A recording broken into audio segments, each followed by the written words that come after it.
우리가 예수님을 믿는데요.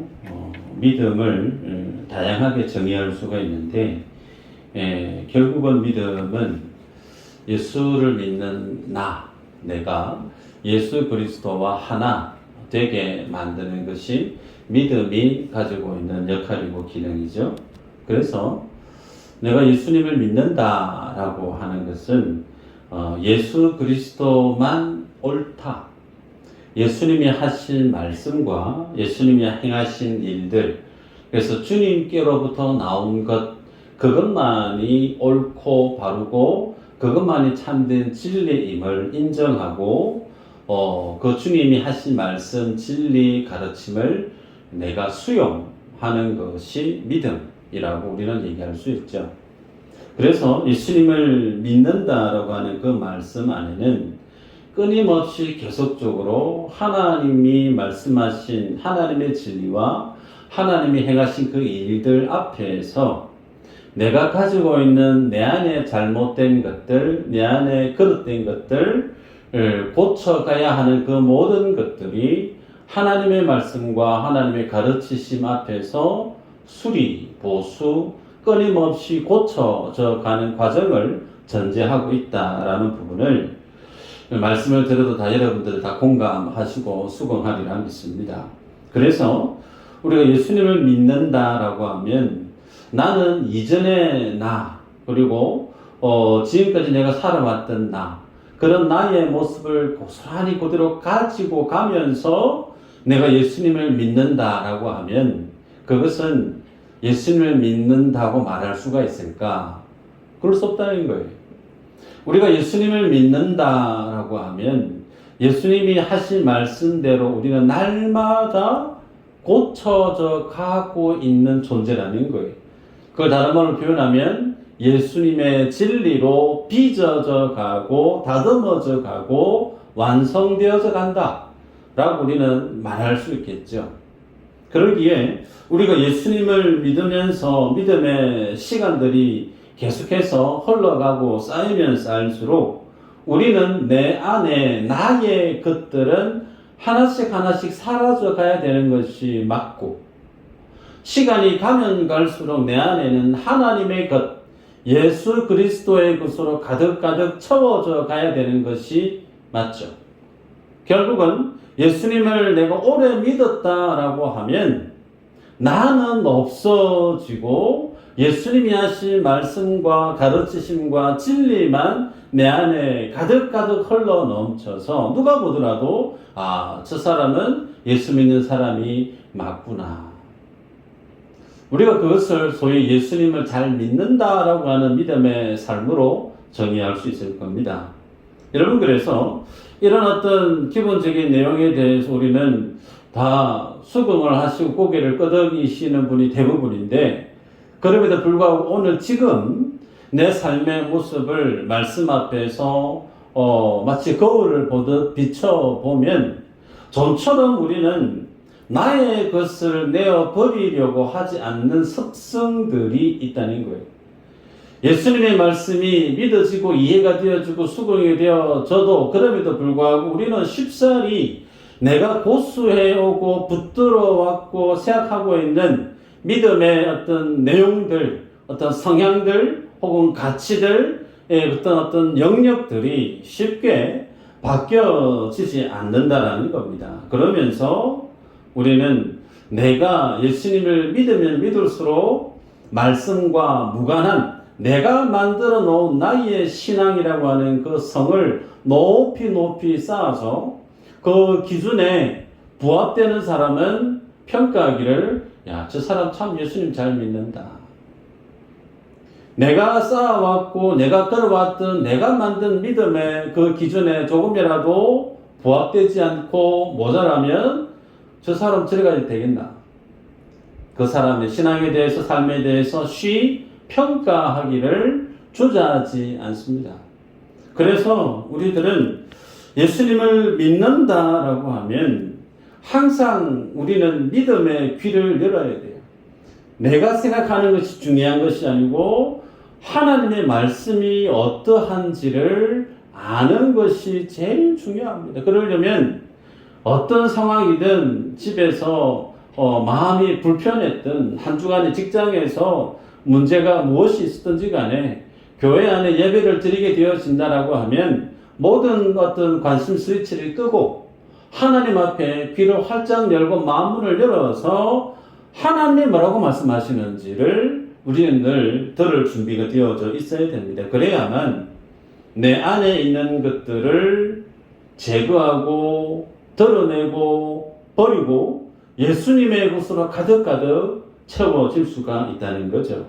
그래서 오늘 말씀의 제목이 믿음을 고치시는 하나님이라고 정해봤습니다.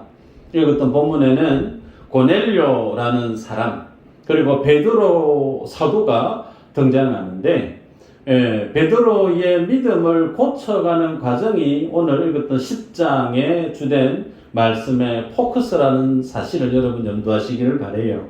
자, 그러면 본문으로 들어가 볼까요? 본문에 고넬료라고 하는 인물이 등장하죠. 이 사람은 어떤 사람이냐면 로마의 군대의 백부장이라고 소개되어지고 있습니다. 백부장이라고 하면 오늘날로 치면 거의 군부대의 중대장, 레벨 중대지 않겠나 싶어요. 낮은 계급의 사람이 아닙니다. 그러면서 2절에는 이 사람을 어떻게 소개하고 있느냐면 경건하여 온 집으로 더불어 하나님을 경외하며 백성들을 많이 구제하고 하나님께 항상 기도하는 사람이다 라고 소개하고 있죠. 로마가 당대 유대를 다스리고 있어요. 지배층이 로마 사람이고 피지배층이 유대인입니다. 지배층이 피지배층인 사람들이 믿는 하나님을 믿는다라고 하는 사실은 어쩌보면 이 고넬료라는 사람에게 있어서는 부끄러운 일일 수도 있고 자기 인생 출세길에 있어서 그다지 좋은 영향을 미치지 않을 오히려 좀 더 심하게 보면 고넬료의 출세길에 걸림돌이 되어지는 모습일 수도 있어요. 어떻게 지배층에 있는 사람이 피지배층에 있는 사람들이 믿는 신을 섬길 수가 있는가? 그러면서 자칫 많은 사람들의 사회적인 시각에 비춰보면 조금은 부끄럽고 민망하고 숨기고 싶은 그런 어떤 모습일 수도 있음에도 불구하고 성경에서 고넬료에 대해서 언급하기를 온 집안 사람들이 다 같이 하나님을 예배했다는 거예요. 열심히 경건의 삶을 살 뿐만 아니라 구제하는 일도 열심히 했다는 거죠. 그리고 항상 하나님 앞에 기도했던 사람이다라고 소개하고 있어요. 자, 10장에서의 내용이 여기서 끝나버렸다라고 하면 우리는 성경을 어떻게 볼 수밖에 없느냐면 그렇게 하나님 앞에 믿음의 삶을 살았던 이방인이지만 그런 이방인이 주님 앞에 항상 기도하고 깨어있고 구제하고 경건하게 살았기 때문에 하나님의 천사가 그에게 나타나서 하나님의 복음을 전해주시는구나. 역시 고넬료의 믿음은 우리가 본받아야 돼. 우리도 역시 열심히 기도하고 경건하게 살고 다른 사람을 구제하는 일에 열심을 냅시다. 그렇게 설교를 맺으면 아주 깔끔해 보일 것 같아요. 그런데 10장의 내용이 여기서 끝나는 게 아니죠. 중요한 것은 뒤에 있어요. 뒤에 어떤 본문의 내용이 소개되느냐면 베드로가 환상을 보고 나중에는 고넬료와 함께 마주하게 되어지고 베드로를 통해서 복음이 고넬료에게 전해지는 내용이 주 메인에 해당되어진다는 거죠. 그러면 오늘 본문에서 성경 저자인 하나님이 고넬료가 하나님 앞에 가지고 있는 신앙의 모습이 마치 이와 같다라고 쭉 소개하고 있는 것은 성경을 대하는 독자로 하여금 너희들도 하나님 앞에 끼어 기도해라. 너희들도 강구 열심히 하고 구제 열심히 하고 신의 생활 제대로 해라. 고넬료를 본받아야지. 그게 아니라는 거예요. 고넬료의 믿음은 믿음이고 그것이 그가 하나님을 믿는 구원의 조건일 수가 있느냐? No. 구원은 전적인 하나님의 은혜라고 하는 부분이 우리가 굳게 믿고 있는 구원의 진리죠. 바로 고넬료가 주님 앞에 행하고 있는 믿음의 행위는 하나님이 그의 믿음 행위를 보셨다라는 것까지 성경이 보여주고 있어요. 예. 그러면 이 사실을 통해서 주님 우리에게 뭘 보여주려고 하느냐면 베드로의 신앙의 모습을 지금 주님이 고쳐가는 과정을 대조하면서 지금 오늘 본문 가운데 우리에게 전하고자 하는 메시지가 크다라는 사실을 알 수가 있습니다. 9절에서 16절까지 내용을 우리가 읽었는데요. 베드로가 저녁 낮을 배가 가는데 배가 고픈 거죠. 배가 고픈데 비몽사몽간에 환상을 경험하게 되죠. 하늘에서 문이 열리고 그릇 하나가 내려옵니다. 보자기에 쌓여진 그릇이 쫙 내려오는데 그 그릇 안에 내용물들이 어떤 것이 있느냐면 땅에 있는 각색 네발 가진 짐승, 기는 것, 공중에 나는 것들이 담겨 있었다 그랬어요. 그러면서 13절에 보면 또 소리가 있으되 베드로야 일어나 잡아 먹으라 하거늘 그렇게 말씀을 합니다. 잡아 먹으라. 배고프지? 밥 차려 먹어라. 그런데 그 하나님의 메시지에 대해서 베드로의 반응이 소개되죠. 14절 이후로 보면 주여 그럴 수 없나이다. 속되고 깨끗하지 아니한 것을 내가 결코 먹지 아니하였나이다 한데 그랬습니다. 베드로가 주님의 말씀을 거절하고 있는 것을 표현하고 있어요. 근데 이 패턴이 몇 번 반복되었다고요? 3번. 성경에서의 3번의 의미는 단순히 넘버링을 해서 첫 번째, 두 번째, 세 번째 그것도 또 있을 수 있지만 그것보다 3이라고 하는 숫자는 상징적인 의미가 더 강합니다. 바울이 자신의 육체의 가시를 걷어달라고 몇 번 기도했다고요? 3번이죠. 그 의미도 단순히 한 번, 두 번, 세 번 그 뜻이 아니라는 거예요. 그가 할 수 있는 최선을 다했다는 겁니다. 마찬가지로 오늘 본문에서 베드로가 이 환상을 똑같은 이 패턴이 3번 반복되어졌다라고 하는 것은 하나님께서 베드로에게 이 환상을 반드시 그에게 보여줘야 될 분명한 하나님의 의도가 있었다라는 것을 3이라고 하는 7이라고 하는 숫자를 통해서 성경 독자들에게 강조하고 있다는 겁니다. 여러분 그래서 이 내용을 통해 우리가 알 수 있는 것은 베드로의 반응이 부정한 것은 내가 절대로 먹을 수 없습니다. 지금까지 내가 안 먹고 잘 살았어요. 이게 뭘 뜻하고 있느냐면 베드로는 유대인이죠. 유대인이기 때문에 유대인들이 붙들고 살아왔던 그들의 전통이 있죠. 소위 정결 규례법이 있죠. 그래서 구약에서 부정한 동물로 규정되어져 있는 것들은 먹지 않았다라는 겁니다. 그래서 먹지 않는 것, 소위 굽이 갈라졌냐 안 갈라졌냐, 혹은 비늘이 있냐 없냐, 정하냐 부정하냐, 그런 것을 구분을 해서 안 먹고 살았던 이들이 유대인들입니다. 자, 그런 것들을 지켜가는 것이 뭐였느냐면 베드로가 하나님 앞에서 살아갔던 자기 신앙의 모습이라는 거예요. 당연하겠죠. 베드로는 유대인이기 때문에 유대인 절대 먹어서 안 된다라고 하는 것을 어릴 때부터 쭉 보고 그것을 경험하고 살았단 말이에요.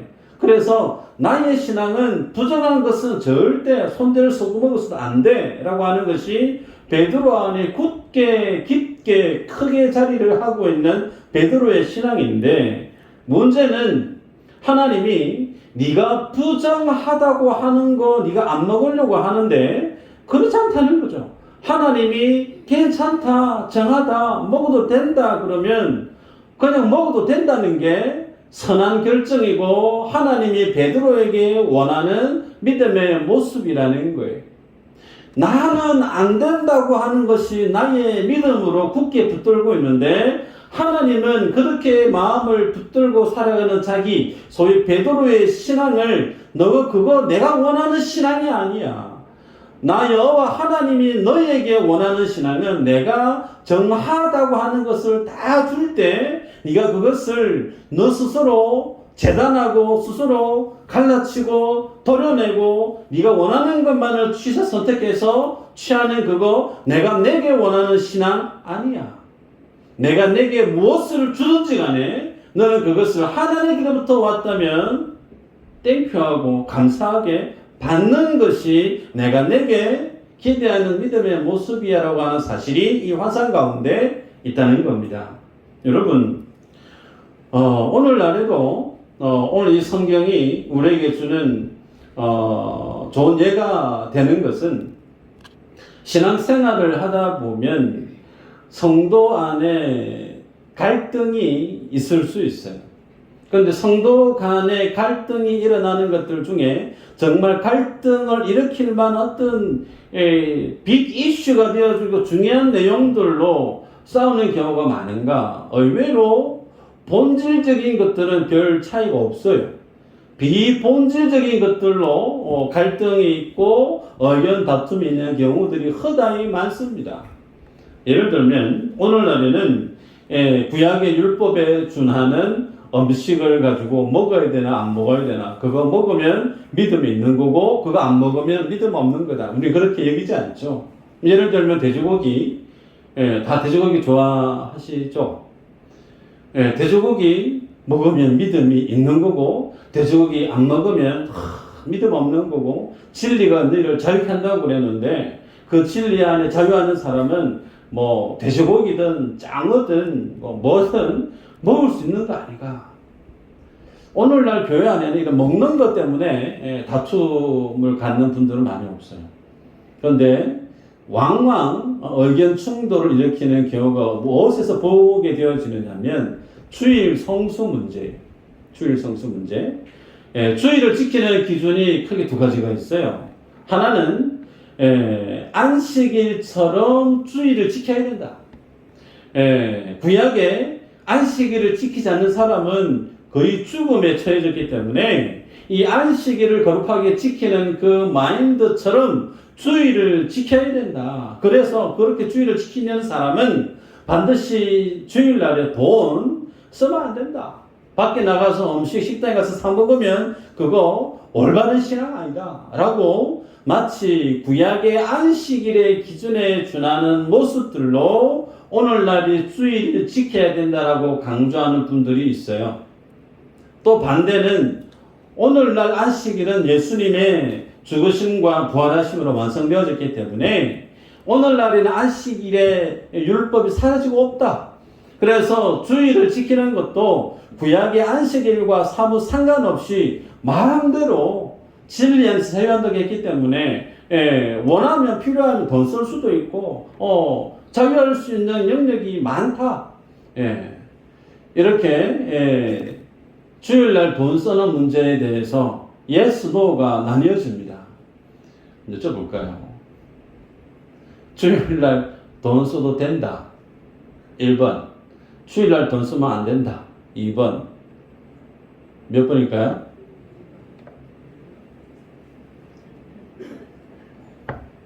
한 번 이러고 있네요. 그러면 이제 제가 이제 답을 내려야 되겠죠? 1번도 틀렸고 2번도 틀렸어요. 답은 3번이 답이에요. 3번이 답이 뭐냐면 하나님은 주일날 돈 쓰는 거에 대해서 관심이 없어요. 주일날 여러분들이 식당에 가서 밥을 사 드시든 집에서 라면을 끓여 드시든 그것이 하나님의 영광과 아무 상관이 없어요. 우리에게 중요한 것은 하나님의 관심이 어디 있는가? 소위 예수 그리스도의 마음을 가장 잘 담고 있는 것이 무엇인가라고 하는 부분에 우리의 포커스가 있어야 된다는 겁니다. 예를 들어서 주일날 돈 쓰면 안 된다라고 하는 것을 강조하시는 분은 그것은 자기 신앙이라는 거예요. 내가 그렇게 배워왔고 내가 알고 있는 신앙의 기준은 마치 이것이 맞다. 그래서 주일날 함부로 돈 쓰는 사람 믿음 없는 사람이다. 그 잘못된 거고 틀린 거고 다시 주일날 거룩하게 보내기 위해서 돈 안 써야 된다. 고치세요. 자기 신앙이라는 거예요. 반대로 주일날 돈 쓸 수 있지. 돈 써서 신방 가야 되는 어떤 필요한 모임이 있어서 가야 되는데 부득이 모임을 위해서 다른 하나님의 나라를 위해서 뭐 하다 보니까 주일날 밖에 나가서 식사를 해야 된다. 우리는 여기에 필요한 얼마든지 할 수 있다.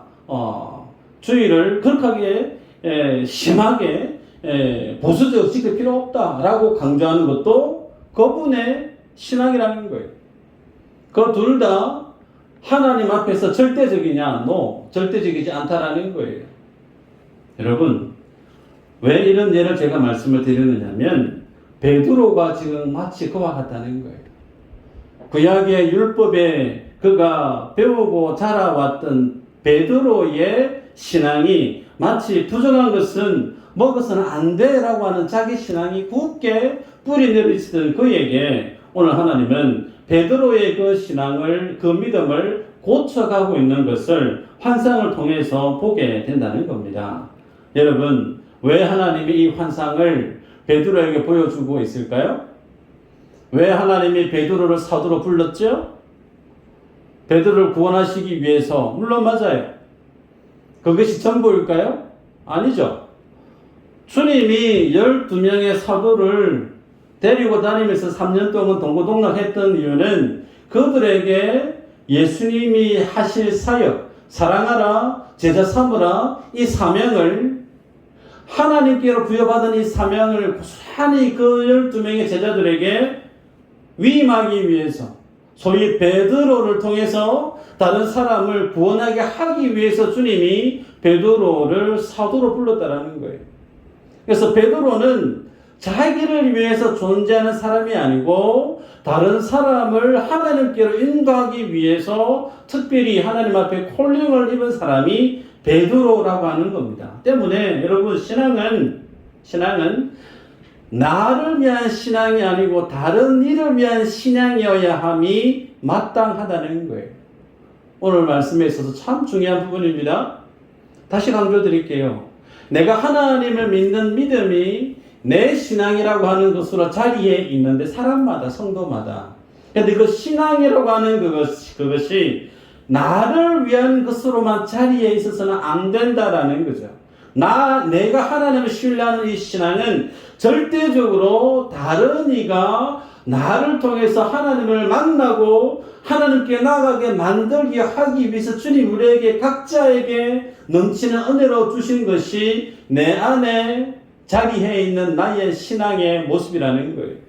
그러기에 우리는 다른 사람들에 대해서 어떻게 그리스도를 보여줄 수 있을까에 대한 관점으로 내 신앙의 모습들이 늘 선택되어져야 되고 그렇게 흘러가야 함이 마땅하다라는 겁니다. 그렇지 않고 내 신앙을 계속해서 강조하게 되어지면 내 신앙과 결이 다른 사람, 내 신앙과 다른 어떤 판단을 하고 행위를 하고 믿음의 삶을 살아가는 사람은 모든 것이 다 내 안에서 저 사람은 모자라는 사람, 부족한 사람, 그런 사람으로 판단되어질 수밖에 없다는 거예요.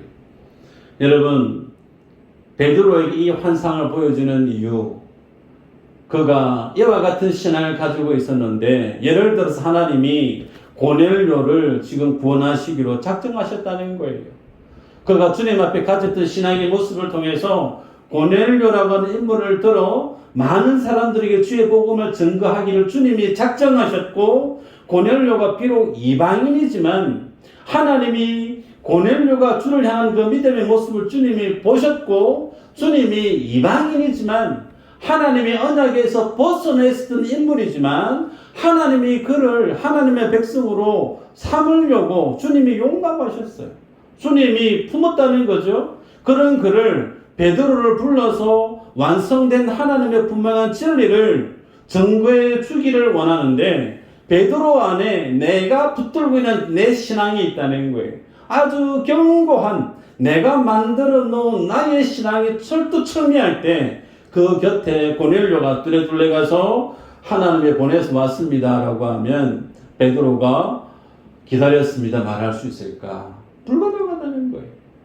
베드로는 당신은 이방인이라고, 유대인들은 절대 이방인하고 같이 있을 수도 없고 교제도 하지 않는다고, 유대인에게 있어서 이방인은 마치 지나가는 강아지하고 거의 친구 아니겠어요? 상종하지 않는 것이 그들의 관례고 문화입니다. 그런 그에게 고넬료를 아무리 주님이 천사를 동원해서 베드로에게 가라고 한들, 그리고 베드로를 고넬료에 계속 보내라고 한들 베드로는 꼼짝을 안 한다는 거예요. 그래서 오늘 10장의 포인트가 고넬료가 기도 많이 하고 경건하게 살았고 구제하고 항상 그렇게 주님 앞에 잘 살았던 믿음의 그 삶이 포인트가 아니고 자신의 믿음을 견고히 붙들고 살아가는 베드로의 믿음을 고치고 있는 하나님의 모습이 10장에서 드러내 보이고 있는 핵심이라는 겁니다. 여러분, 그래서 말씀을 보면 여러분, 우리들은 은연중에 베드로식의 자기 신앙이 있다는 거예요. 베드로식의 자기 신앙. 하나님께서 구원하시기로 작정하셨고 하나님의 계획이 있으셔서 미수제일교회에 내가 아닌 또 다른 믿음의 지체들을 한 사람 한 사람 붙여주십니다. 같은 구역 안에 혹은 같은 기간 안에 전도팀이든 성가대 찬양팀이든 하나님 붙여주세요. 한 사람. 그런데 내가 가지고 있는 내가 고수하고 있는 내 신앙의 관점에서 비춰보면 저 사람은 뭔가 부족해 보이고 좀 다른 것 같고 좀 가까이 하기에는 좀 뭔가 좀 이상하고, 그렇게 해서 내 스스로 그 사람을 내쳐버리는 신앙의 행태가 교회 안에 있을까 없을까요? 많습니다. 있는 게 아니고 그게 제 눈에 보일까요, 안 보일까요? 보입니다. 제 눈에도. 여러분, 하나님이 베드로에게 내가 먹어도 괜찮다라고 하는 거, 네가 부정하다고 안 먹는 거, 네가 잘못했다고. 내가 정하다고 하는 것을 네가 지금 부정하다 할 수 있느냐? 네 잘못했다고. 여러분, 우리 곁에 나와 전혀 다른 믿음의 색깔, 믿음의 결, 혹은 믿음의 배경, 정말 나와는 전혀 다른 믿음의 지체들이 우리 주위에 하나님이 붙여주셔서 삶의 믿음의 동력자로 허락하시는 경우들이 있습니다. 그런데 그렇게 하나님께서 우리에게 붙여주신 그 믿음의 지체들을 내가 가지고 있는 신앙의 기준으로 재단하고 판단하고 저 사람은 부족하다, 저 사람은 뭔가 이상하다, 그렇게 말할 수 있느냐? 그래서는 안 된다는 거예요. 그래서 여러분들이 신앙생활 할 때 교회를 사랑하는 모습 다 똑같으실 수가 있을까요? 그러실 수 없어요. 믿음의 분량이 다릅니다. 그죠? 삶의 형편이 다르고 가지고 있는 달란트가 각각 다 달라요. 그래서 어떤 사람은 작은 말 한마디에 별 대수롭지 않게 허허 웃고 지나갈 수 있으나 어떤 사람은 그 말 작은 한마디에 나 입에 안 와야 되겠다. 그래서 교회 안 나오시는 분이 있어요, 지금. 무엇이 문제일까요? 내가 가지고 있는, 적어도 교회를 사랑하면 이 정도 사랑해야지. 여러분, 그 틀이 얼마만큼 다른 사람에게 있어서 상처로 다가오는지 우리는 알아야 된다는 거예요. 베드로식의 신앙을 하나님이 베드로 사도를 고쳤다라고 하면 오늘 내 안에 있는 내가 고수하고 있는 나의 신앙, 얼마만큼 문제가 많고 하자가 많고 수리 보수될 것이 많을까, 우리 스스로를 돌아보고 원점으로 돌아가면 예수를 믿는다라고 하는 것은 처음에 말씀을 드렸죠. 내 안에 있는 것을 드러내는 거예요. 내가 가져왔던 신앙의 경험들, 신앙의 생각들, 그 모든 고착고 되는 그 모든 것들 다 드러내고 하나님의 말씀으로 계속 채워가야 되는 거예요. 그래서 그 과정 속에 분명하게 드러나야 될 것은 주일날 이래야 된다, 저래야 된다, 봉사는 이렇게 해도 저렇게 해야 되고, 기도는 이렇게 해도 저렇게 해야 되고, 저마다 다 다양한데 중요한 것은 어떻게 하면 예수 그리스도의 마음을 다른 사람들에게 보여줄 수 있을까? 이 마음으로 지체를 대하면 모든 것에는 하나님의 영광이 드러날 줄 믿습니다. 다시 말씀드릴게요. 어떻게 하면 저 사람에게 내 안에 있는 예수 그리스도의 마음을 나타내 보일 수 있을까? 이 질문이 이 생각이 갖는 필터를 통과해서 내 입으로 내 삶으로 다른 사람에게 무언가를 얘기하게 되어지면 그것은 순기능 하나님이 기뻐하시는 모습으로 드러난다는 거예요. 그런데 이 과정을 생략해버리고 내가 가지고 있는 신앙의 배경으로 색깔로 다른 사람에게 얘기하게 되어지면 그것은 판단이 되어진다는 거예요. 제가 한국에 있었을 때 우리 말에는 고수라고 그래요. 고수, 그죠? 근데 중국에서는 그걸 시향차이라고 그럽니다. 한국에 중국 선교 가기 전에는 그 고수를 먹었던 적이 없어요. 근데 중국 여행을 갔는데 고수가 있는 거예요. 시향차이가 있는데 그걸 처음 먹어보면 시궁창 냄새가 나요. 시궁창 썩는 냄새. 식당에 가서 먹었는데 참 힘들었어요. 못 먹었어요.